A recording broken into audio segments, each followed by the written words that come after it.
આજે તો ઝાઝા ટાઈમ પછી પાડી ગયા હતા દાળ પકવાન, એટલે મેં અને લક્ષુભાઈએ ઠપકારો દાળ પકવાન. તમને ભાવે છે કે નહીં કોમેન્ટ કરી દીજો જરાક. અને અમારા લક્ષુભાઈએ તો એક ઝાઝા ટાઈમ પછી દાળ પકવાન ખાધું, એટલે હાલો બધા દાળ પકવાન ખાવા. વાત જાણે એમ હતી કે મારે ને લક્ષુભાઈને જવાનું હતું બહાર, એટલે અમે થઈ ગયા 5 વાગે તૈયાર થઈ ગયા. એટલે ઠેલા ને એવું બધું હતું કમ્પ્લીટ, કેમ કે એક ઠેલો લક્ષુભાઈને લેવાનો હતો ને એક ઠેલો મારે, એટલે જવાનું છે બહાર. તો જવાનું હતું પણ અમારે ગાડી લઈને નહોતું જવાનું. આજે અમારે જવાનું છે વાહનમાં. 2 મુદ્દા માલ હારી હતા અને લક્ષુભાઈ પણ હારી હતા, એટલે અમે વાહન તો આજે મળ્યું નહોતું, એટલે અમને આવ્યો અમારા મિત્ર મૂકવા. અમે આવી ગયા ગરડા, અને ગરડા બેસી ગયા હતા બસ સ્ટેશને, કેમ કે આજે એસટી બસમાં જવાનું નક્કી કર્યું હતું. એટલે હું ને લક્ષુભાઈ બેસી ઉગી ગયો સુખનો સૂરજ ને અમારે સુખનો સૂરજ ઉગી ગયો, એટલે અમને મળી ગઈ અમારી બસ. કેમ કે આ બસ 7:30 વાગ્યાની હતી, ઠેઠની. એટલે અમે બેસી ગયા બસમાં. પછી તો બસમાં બેઠા એટલે અમને જોવા મળ્યા હનુમાન દાદા, એટલે અમને એવું થયું કે લાવો તમને દર્શન કરાવી દઈએ. તો કોમેન્ટ કરી નાખજો જરાક. હનુમાન દાદાના દર્શન થઈ ગયા એટલે અમે પહોંચી ગયા અમારી મંજિલે. અમારે તો બહુ દૂર જવાનું હતું, એટલે અમારે થોડું હાલવું પડે એવું હતું. થોડાક આગળ આવેલા એટલે પેટમાં બોલવા માંડ્યા ઉંદરડા, એટલે પાડી ગયા અમે દાળ પકવાને પહોંચી ગયા. એટલે લક્ષુભાઈ કીધું કે આજે તો ખાવા જ પડશે. પછી તો લઈ લીધા દાળ પકવાને. 2 બોલાવી બાકાજીકી.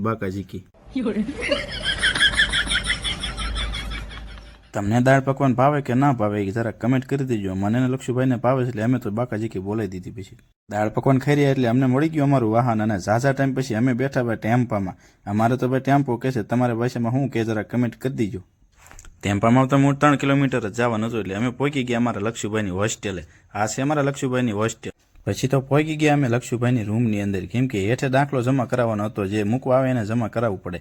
અને લક્ષુભાઈએ કીધું કે આજે પપ્પા મારે રૂમનો વિડીયો બનાવવાનો છે, એટલે મેં આખી રૂમ બતાવી દીધી.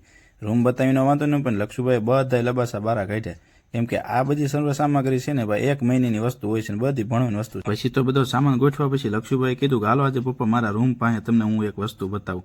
લક્ષુભાઈએ પછી એક ચિત્ર મસ્ત મજાનું દોર્યું છે, પોતપોતાની મહેનતથી દોરેની. અને મારા લક્ષુભાઈ ચાણક્ય દોરેલા હતા, એટલે છે ને તમને પસંદ આવે તો એક કમેન્ટ કરી દેજો અને ફોલો કરવાનું ભૂલતા નહીં. અને આ જે ચિત્ર બધા છે ને બધા પોતપોતાના નિશાળિયાના દોરેલા હોય છે, જેને જે પસંદ આવે એ દોરેલું હોય. ને અમારા લક્ષુભાઈ છે ને ચાણક્ય દોર્યા હતા. જરાક પસંદ આવ્યું હોય ને તો કમેન્ટ કરવાનું ભૂલતા નહીં વાલા.